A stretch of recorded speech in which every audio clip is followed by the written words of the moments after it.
From the New York Times, I'm Michael Barbaro. This is The Daily.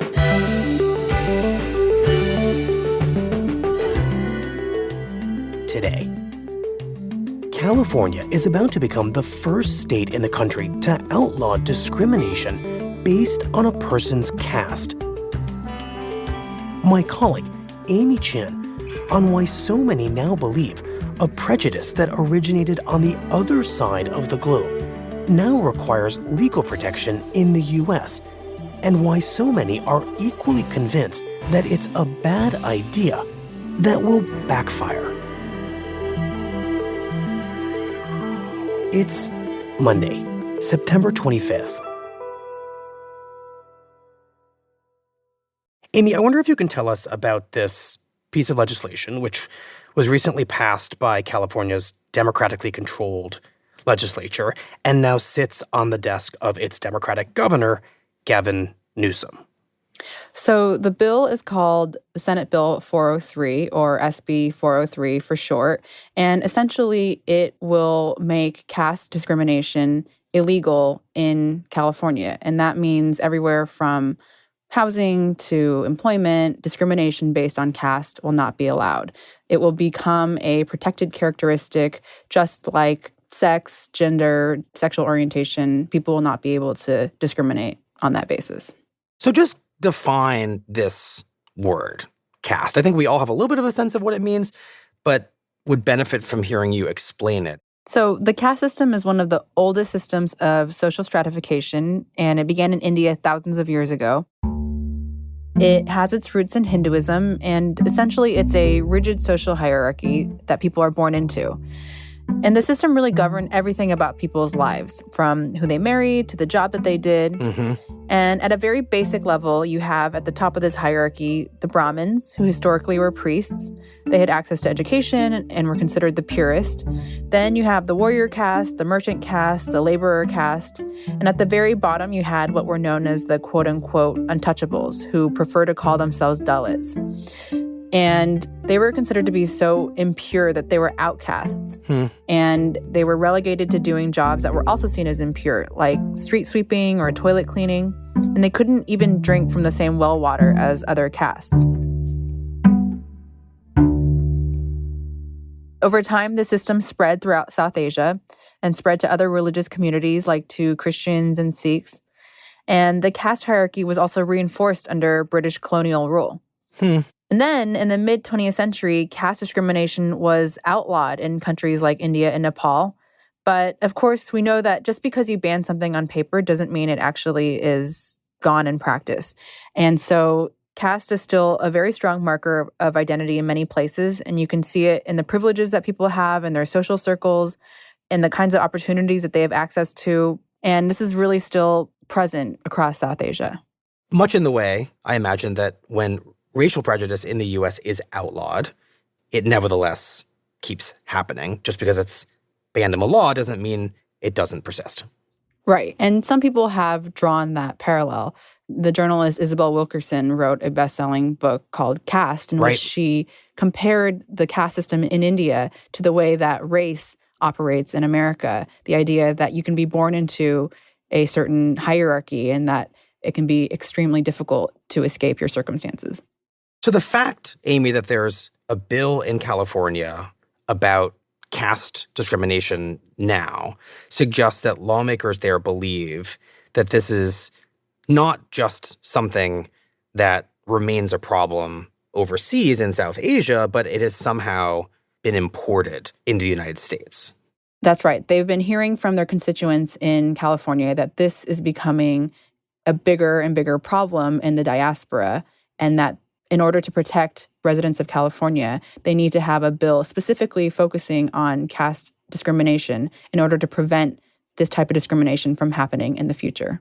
But why right now? I mean, you just referred to a diaspora. People from South Asia have been coming to California for generations. Why this moment for this bill to resolve this problem? So it really has to do with patterns of immigration. After a big Immigration Act in 1965 was passed in the United States, we saw a huge migration of people from Asia, including India, to the United States. And a lot of those people that came over were people who were skilled workers. They had degrees and were able to get jobs in the tech industry and the medical industry in the United States. And a lot of these people in India who were able to have the resources to get these types of degrees were from the upper caste. And so for a long time, caste discrimination didn't really exist, or at least people didn't think it really existed because everyone was from the same caste. But that's changed over time as the composition of the people who are coming from India has also changed. In large part, that has to do with certain changes that are happening in India itself. The country has put in place a system of essentially affirmative action where there are quotas now for people from lower castes to go to universities, to occupy government positions. And we are now starting to see the effects of those affirmative action policies, where you had a lot of people who were from lower caste going to these universities, and now they suddenly have the degrees to get those skilled worker visas to come to the U.S. And so the people who are coming over from India to the United States are actually much more diverse. And in California, we've really seen that shift happen because a lot of these people are coming to work in IT jobs, specifically in Silicon Valley, which is why we're seeing so much of this issue being debated in California now.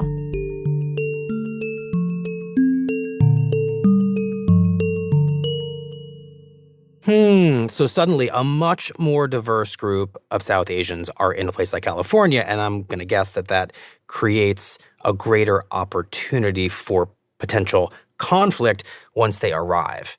Right. And the caste issue really burst into public consciousness in 2020 when California brought a lawsuit against Cisco, which is a pretty well-known tech company. And in the lawsuit, an employee who is from a Dalit background accused two of his bosses who are from upper caste backgrounds of discriminating against him in his job on the basis of caste. He said that they had given him less pay, that they had denied certain opportunities to him in the workplace, and the state, on his behalf, was suing Cisco. And this really led to a huge conversation in California, I think, in a way that we hadn't seen before. And this was taking place at around the same time as the death of George Floyd had sparked the Black Lives Matter movement, and suddenly people were able to describe their experiences with caste discrimination using vocabulary that was understandable to people who understood it in the context of race. Terms like systemic discrimination and oppressed communities, these were all concepts that now the public was much more familiar with. Fascinating. So the conversation going on in the U.S. in the wake of George Floyd's death, this wrenching conversation about race, oppression, systemic racism, that is giving people from South Asia a framework for thinking about the discrimination that they believe they are experiencing here in the U.S. that's been imported from South Asia. That's right. And it's around this time that people started to feel more comfortable talking about their experiences with caste discrimination. I mean, we heard stories about people experiencing wage theft at the hands of their upper caste bosses. There were people talking about social exclusion, that they weren't being allowed to eat from the same cups and plates as Brahmin employers.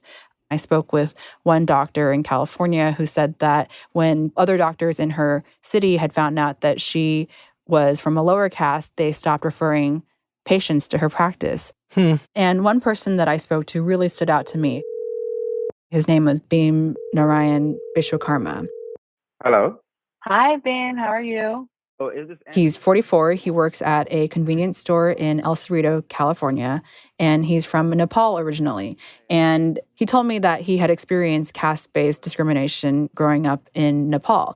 While growing as a child, I was not that much respected, especially when it comes to, entering friends' houses. When he would hang out with his friends' parents wouldn't let him go into their homes because he was from a lower caste. And I used to feel like, I felt insulted, discriminated. So, of course, one of the reasons to come to the U.S. is caste-based discrimination. And he eventually moved to California. He got a job. And at one point, a few years ago, he was looking for a room in a shared house, and he found a great one. And on August 18, 2021, I visited a house. He spoke with the landlord, who was also from Nepal. The landlord showed his contentment to welcome me as a tenant. The landlord was really excited for him to move in as a single guy, so presumably he would be, quiet and not too much of a disturbance. Everything was finalized. The landlord requested me the deposit to his account. So he gives the landlord his deposit, and everything seemed like it was fine. But then 6 hours later, he gets a call from the landlord, and the landlord says, "Sorry, I can't rent this room to you anymore." And that was shocking to me, as I had a smooth and pleasant conversation with him, and everything was finalized that day. Then I asked him what happened and why he flipped over his words. Beam said he was asking questions, why? And the landlord was giving all kinds of reasons. He said he needs the room for family members who visit. And Beam was just very confused. And then all of a sudden, I suddenly remembered the scene where we exchanged our numbers. And I saying my name. He remembers that when he had given the deposit to the landlord, he had given him his full name. And his last name is Bishwakarma, which in Nepal is associated with a lower caste. And then Beam started to confront his landlord. I told him that I know why you are denying. I know the reason why you are denying the room to me. But even before Beam himself said the word caste, then he said, No. Don't think that way. Don't think that way. It's not your caste. It's not your caste. See, I didn't even say a single word about my caste. The landlord said, "Oh, no, it's not because of your caste," even though Beam hadn't mentioned caste at all. A kind of tell. Yeah, exactly. To Beam, it became obvious that actually it was because of his caste. When that incident happened to me, I was kind of, oh my goodness, I thought I left it back in Nepal. But again, it came to the US. Again, it's happening with the people. I felt like, I was like shattered. That incident shattered my self-dignity, self-respect. I felt like humiliated. So definitely that incident had hurt me from within, actually. He said he just was in such shock because he had never expected to experience any of this kind of caste-based discrimination in the United States. I mean, it's one of the reasons why he left Nepal. Right. So suddenly he's finding that this vestige of his former life that he was very happy to leave behind has actually followed him to California and reared its head in a pretty ugly way, according to him. That's right. So what's the response to this growing awareness of caste discrimination as people like Beam are telling the stories he told you? So people start to say that there need to be more protections made explicit for people who are experiencing caste-based discrimination. So we start to see universities incorporate caste-based discrimination into their anti-discrimination statutes. Companies follow suit. Earlier this year, we saw Seattle become the first U.S. city to ban caste-based discrimination. And then in February this year, California State Senator Aisha Wahab, who represents a large constituency of South Asians, introduced a bill to add caste-based discrimination to the state's anti-discrimination statutes. So what ends up happening to this bill? Well, you might think that an anti-discrimination bill would not be very controversial in a place like California, which is generally a pretty progressive state. But it actually ends up meeting with a lot of resistance, and it sets off this huge, incredibly intense battle.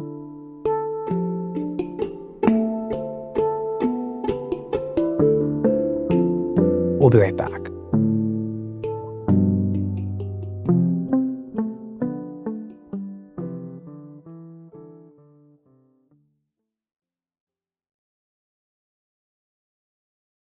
So, Amy, why does this bill arouse resistance? Who ends up being most opposed to it? So the people who have been most vocal in their opposition to this bill have been people within the South Asian diaspora in the United States. So they have been very, very active in going to local city council meetings, to the state capitol, to protest against the bill, and they have been really angry. We strongly oppose SB 403. When there is not a single case of caste in American history, why are you making law? No to SB 403. They lay out a few arguments. We have never witnessed any existence of caste sentiments, let alone discrimination, among the vibrant community members They say that caste-based discrimination doesn't really exist in the United States. We know discrimination is covered by existing laws. Or maybe it happens here or there, but it's really not that big of a problem and certainly not big enough to justify a bill. They also say that a lot of people came here from South Asia to America in order to start a new life and leave behind these ancient systems of caste. I have no knowledge of my own caste, and I don't see the point in introducing it as a bill. And by passing this law, that it will only bring caste back into the conversation in a way that will impose an identity on them that they don't actively practice. We are looking to heal, and I don't understand how the introduction of a caste system would help in healing.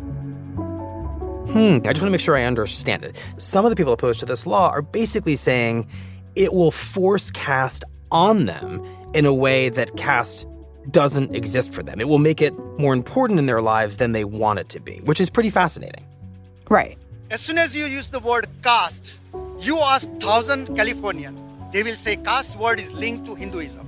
And one of the arguments that you hear the most is that this law banning caste discrimination will actually lead to more discrimination. This is purely injustice for Indian Americans and particularly Hindus. Particularly against Hindus. My kids went to school here, right down the street. I have lived in the city for 25 years. I've never felt more discriminated in this country than right now.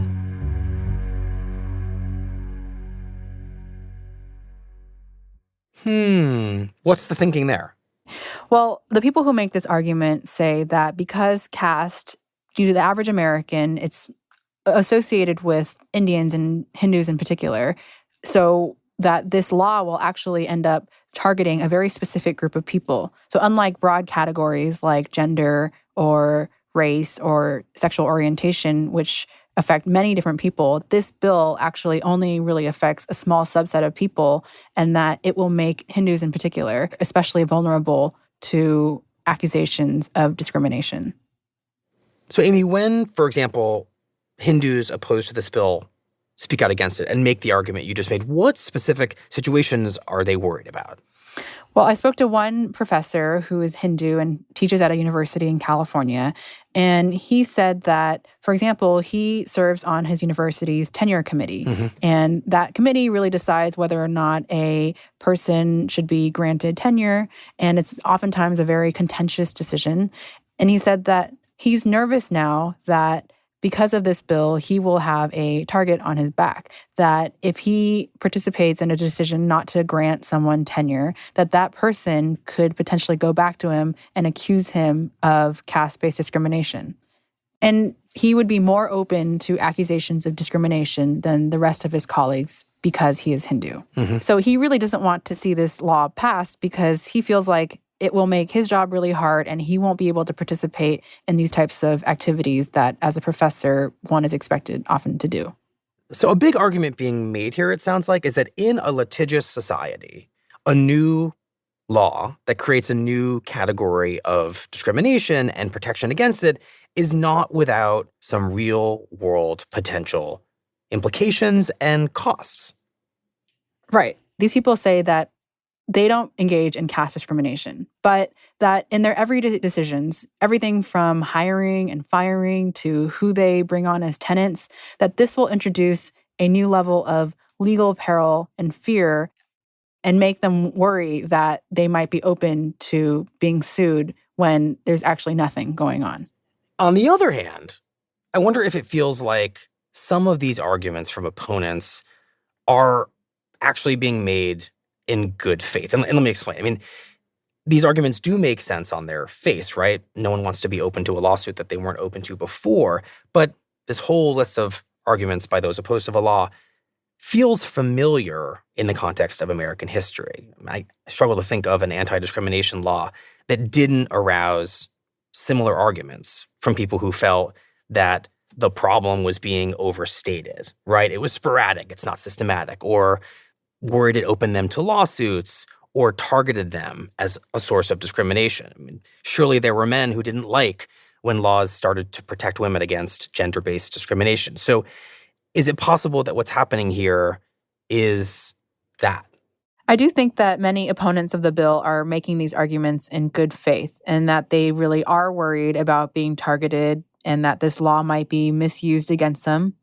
But the supporters of the bill say that in their view, this concern is really outweighed by the stories people are sharing about what's happened to them. And they suggest that just because some South Asians don't experience caste-based discrimination or don't see it in their own social circles doesn't mean that it's not happening or that it won't happen in the future. But of course, one side is poised to win this debate, right? Governor Newsom, a Democrat, is expected to sign this bill into law. Members of his party passed it.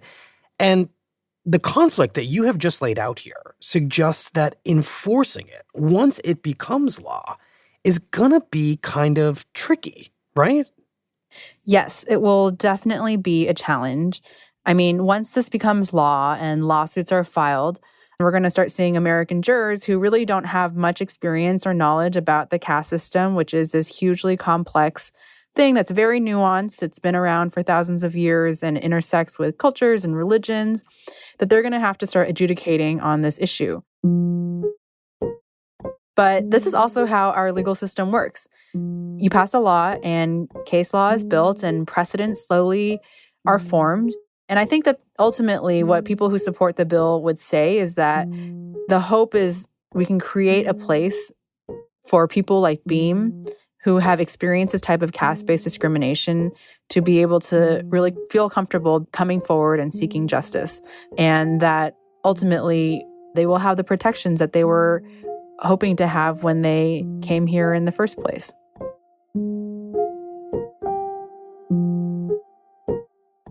Well, Amy, thank you very much. We appreciate it. Thank you so much, Michael.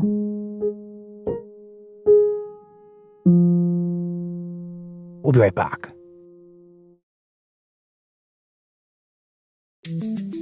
Here's what else you need to know today.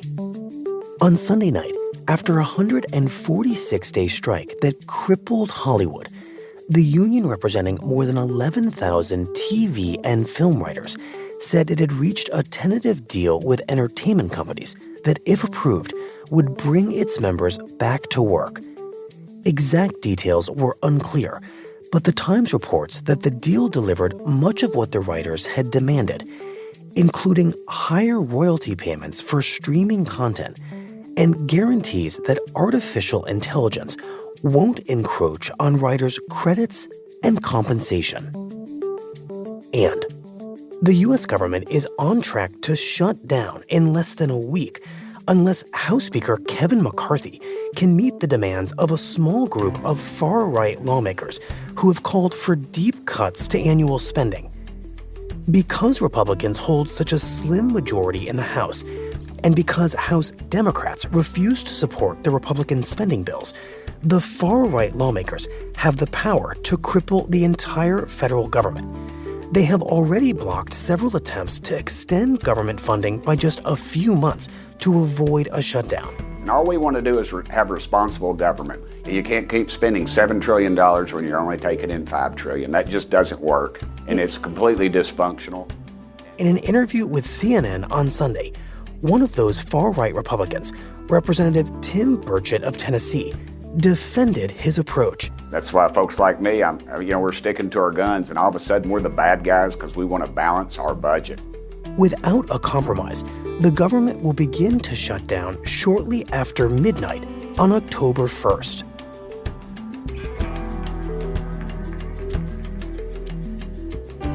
Today's episode was produced by Asta Chaturvedi and Stella Tan, with help from Diana Nguyen and Shannon Lin.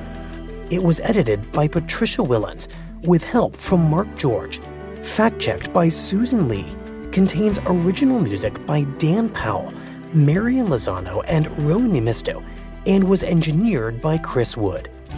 Our theme music is by Jim Brunberg and Ben Landberg of Wonderly. Special thanks to Aisha Khan.